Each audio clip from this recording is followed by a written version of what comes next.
विनी, अरे विनी, ये बस लवकर. कशी आहेस तू? First class. तू कसा आहेस? मस्त. Vini, I am so glad your back. कसा आला कार्यक्रम? मस्त झाला. आता परत कधी जाणार? नाही रे बाबा, इतक्यात नाही. परीक्षा जवळ आली ना. ममा सांगत होती आजकाल तू खूप अपसेट असतोस, चिडतोस. काय झालंय? काही नाही ग. कुठे काय? I am okay.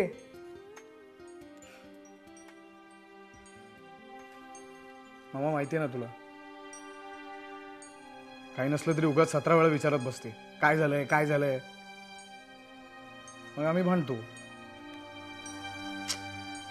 त्यात तू इकडे नव्हतीस, त्यामुळे तुझी ड्युटी सुद्धा मीच करत होतो. दिवसातून किमान एकदा तरी भांडण्याची. But it's good for health, हो की नाही? तिकडे भांडायला कोणी नव्हतं ना. नाही ना. तरीच बारीक झालीस तू. हो का? इडियट. मला सांग, सागर कसा आहे?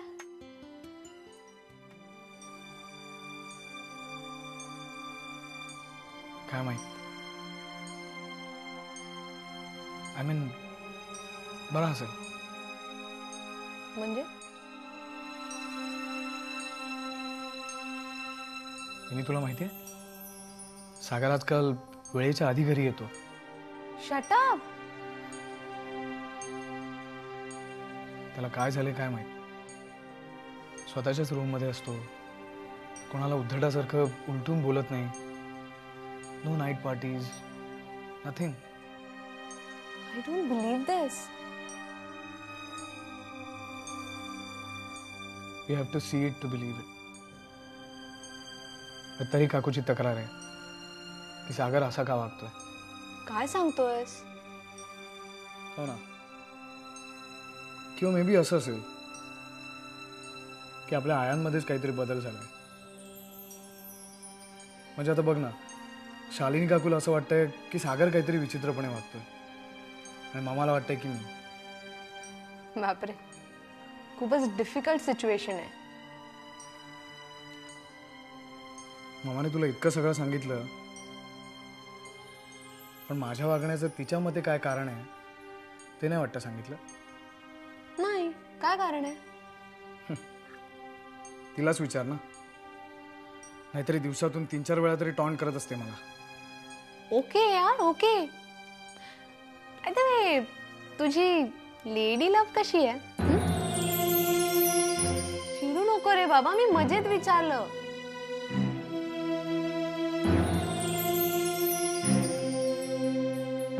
विनी, मुक्ताला ना ऍक्सिडेंट झालाय. काय? हो, गाडीने उडवलं तिला. थोडासा मुक्कामार लागलाय. फार सिरियस वगैरे नाहीये ना?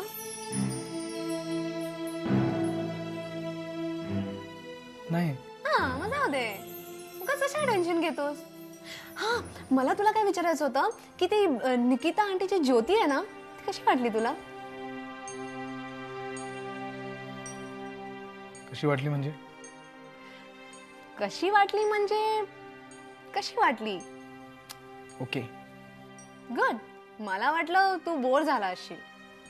ऍक्च्युली मलाही तसंच वाटलं होतं, आणि त्यात तू नव्हतीस, त्यामुळे मी बोर होण्याच्या पूर्ण तयारीने गेलो होतो. बट सरप्रायझिंग, तितकंसं बोर नाही झालं. Great, that's a good news. No, उगाच मामासारखे काहीतरी अर्थ काढू नकोस. It's a plain simple fact की मला तितकंसं बोर झालं नाही, दॅट्स ऑल. काहीतरी अर्थ काढत राहते. ओके, रिलॅक्स या. मामा बरोबर म्हणत होती, तू खूप चिडचिडा झालाय. विनी,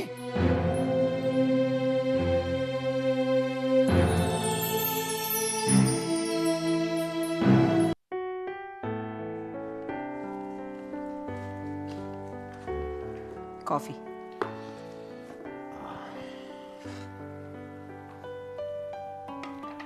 काय कामं झाली? हो, झाली. आम्हाला एक कळत नाही की घरात इतकी माणसं असताना तुम्ही का करत बसता काम?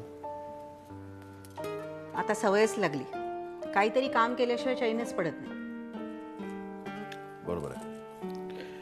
मा म्हणतात ना ते अगदी बरोबर आहे. काही लोकांचं ना सुखाशी वैरच असतं. माझ्याबद्दल असं म्हणतात? नाही नाही, तुमच्याबद्दल नाही, विनायकरावांबद्दल म्हणतात. पण काय आहे ना की सुख नुसतं मिळून उपयोगी नसतं, तर ते उपभोगताही आलं पाहिजे. आहोत. हल्ली आपला सागर अगदी विचित्र वागायला लागलाय हो. म्हणजे तो वेळेच्या आधीच घरी येतो आणि तोही शुद्धीत. रात्र रात्र घराबाहेर थांबणं नाही, दारू पिणं नाही. अहो चांगलंच आहे ना, प्रॉब्लेम काय आहे? तोच तर प्रॉब्लेम आहे ना. त्याला असं बघितलं ना की माझा जीव उगीच घाबराघुबरा होतो. कमाल आहे.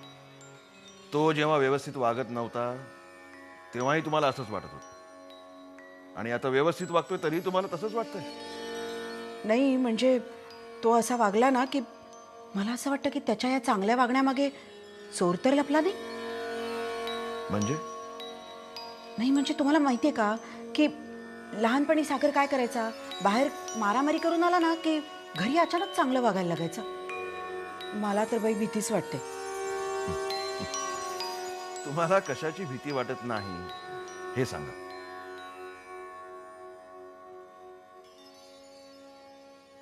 एकटेपणाची.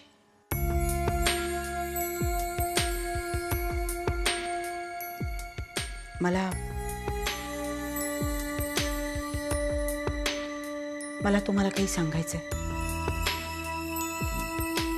सांगा ना.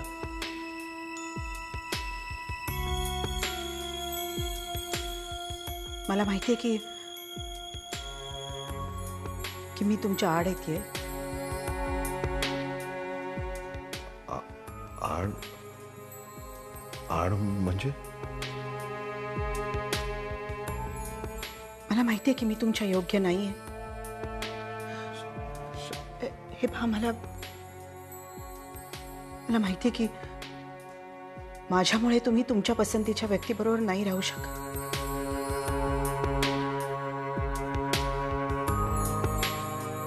आणि गावाहून आल्यापासून तर मला सारखं वाटतंय की माझी जागा इथे नाही.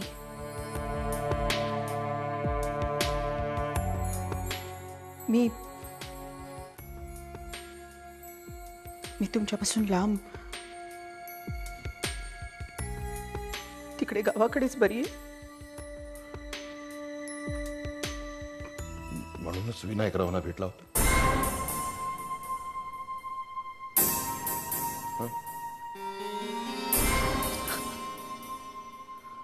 आमची भेट झाली तरी सांगितलं आम्हाला सगळं.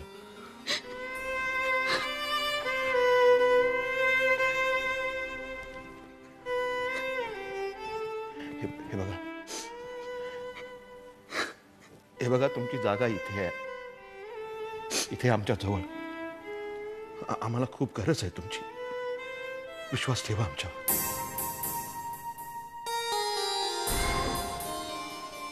विश्वास ठेवा असं म्हणायचा सुद्धा अधिकार नाही आम्हाला, पण खरंच तुमच्या इतकं आम्हाला दुसरं कोणीच समजू शकत नाही. तुम्ही आमच्या आसपास असलात ना की आम्ही निर्धास्त असतो. आणि आम्हाला तुम्हाला कुठलाच त्रास द्यायचा नव्हता. उलट प्रत्येक वेळी तुम्ही आम्हाला साथ दिली.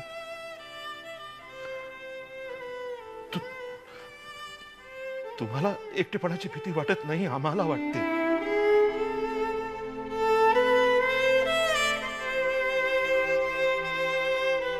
तेव्हाही आम्ही एकटे होतो. म्हणूनच खरंच आम्हाला तुम्हाला दुःख द्यायचं नव्हतं. आम्हाला सांभाळून घ्या. होय, आम्हाला तुम्ही सांभाळून घ्या. आम्हाला तुम्हाला कुठलाच त्रास द्यायचा नव्हता.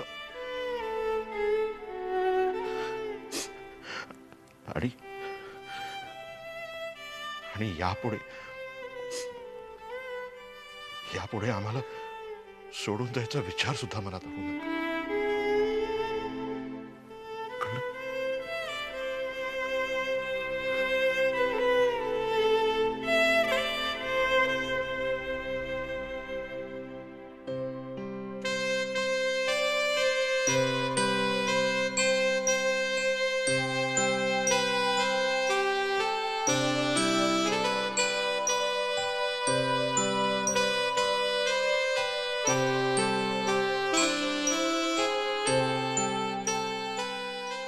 काय मुक्ता, किती उशीर कर. अरे काय करणार, नंदिनी मॅडम बरोबर उशीर झाला. बरं चल आता. नको ना प्लीज. बरं मग इकडेच बसूया. काय ग मुक्ता, मी रोज ठरवतो आज तरी बराच वेळ एकत्र घालवूया, पण नाही, तू आहेस ना. हे बघ ही स्पर्धा होऊन जाऊ दे, मग दिवसभर एकत्र राहू. ओके बघ हा, प्रॉमिस.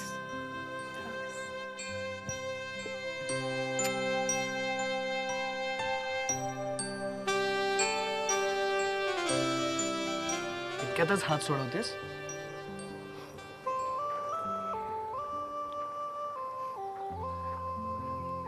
तू चक्क लाजतेस हा. मुक्ता, तुला जर का कोणी रागवलेली पाहिली ना तर त्यांचा विश्वासच बसणार नाही की मॅडमला लाजताही येतं. खूप छान वाटतंय ना असं. मला असं वाटतंय तुझ्याबरोबर इथेच बसून राहावं. खरंच थँक्स. हे पण काल रात्री काय झालं होतं, एकदम घाबरून वगैरे फोन केलास तू. हो अरे पप्पा ना मोहन काकांशी बोलत होते. ते त्यांना सांगत होते की मी कधीच त्यांच्या शब्दाबाहेर जाणार नाही. म्हणजे कैवल्यासाठी शब्द तेच असेल. झाला का प्रॉब्लेम. राकेश, आत्या मला म्हणत होती की वेळ आली ना तर तू सुद्धा पाठ फिरवशील.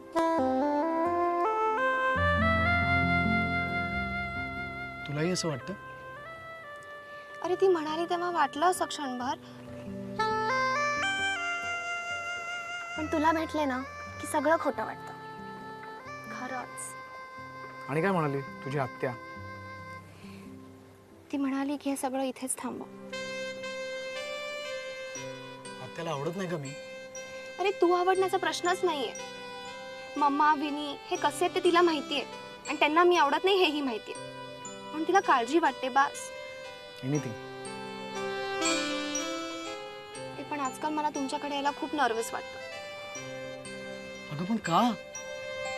सारखं वाटतं की आजचीच भेट शेवटची.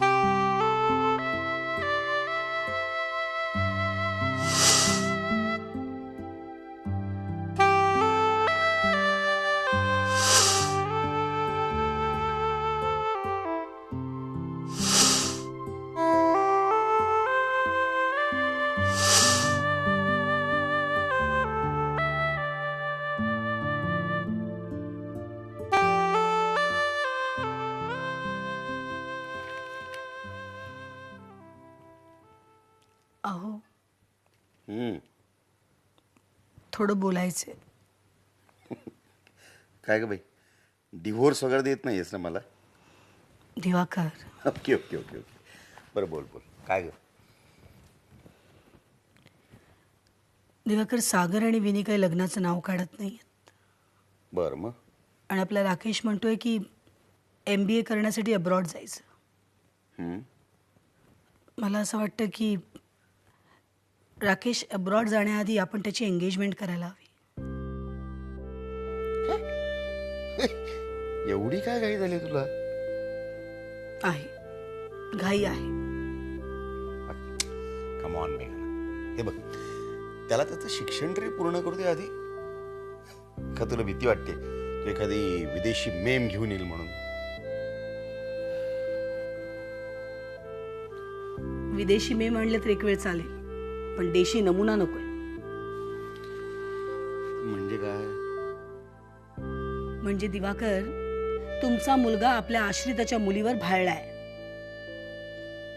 आश्रिताच्या मुलीवर. हो, तुम्हाला आठवतं मी तुम्हाला काही दिवसांपूर्वी म्हटलं होतं गोवर्धन दुहेरी जाळ टाकताय. हा म्हणाली होतीस, पण कशाच्या संदर्भात ते नव्हतं कळलं. याच संदर्भात बोलले होते. तिथे ऑफिसमध्ये गोवर्धनने मासाहेबांना पूर्णपणे आपल्या जाळ्यात अडकवले, आणि इथे घरात मुक्ताने आपल्या राकेशला. काय. नाही नाही, मला नाही वाटत तसं काय असेल. तसंच आहे दिवाकर, तसंच आहे. आणि आपला राकेश मुक्ताच्या आणखी आहारी जाण्याआधी मला त्याची एंगेजमेंट करून द्यायची. That's it. बर, माझ्याकरता काय हुकूम आहे मॅडम? काही नाही, मला इतकंच सांगायचंय की मी राकेशसाठी मुलगी पसंत केली. त्याला न सांगता? हो, पण तो मुक्ताच्या आणखीन प्रेमात पडायच्या आधी ही एंगेजमेंट झालीच पाहिजे. पण मग माना सांगायला नको का? मग तुम्हाला कशाला सांगितलंय ते तुम्ही बघायचं. हा, तर राहिला राकेशचा प्रश्न, त्याला मी केव्हाही सांगेन. पण एक गोष्ट नक्की, त्याची एंगेजमेंट झाल्याशिवाय मी त्याला कुठेही जाऊ देणार नाही, आणि that is final. Good night.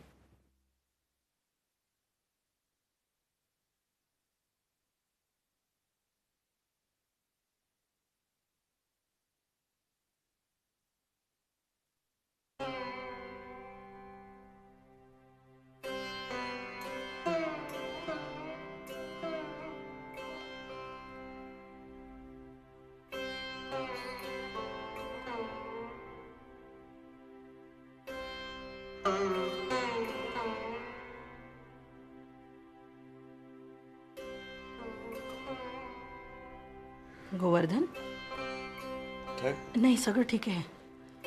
तू काही खाणार आहेस? नाही, मला खाण्याची इच्छाच नाही.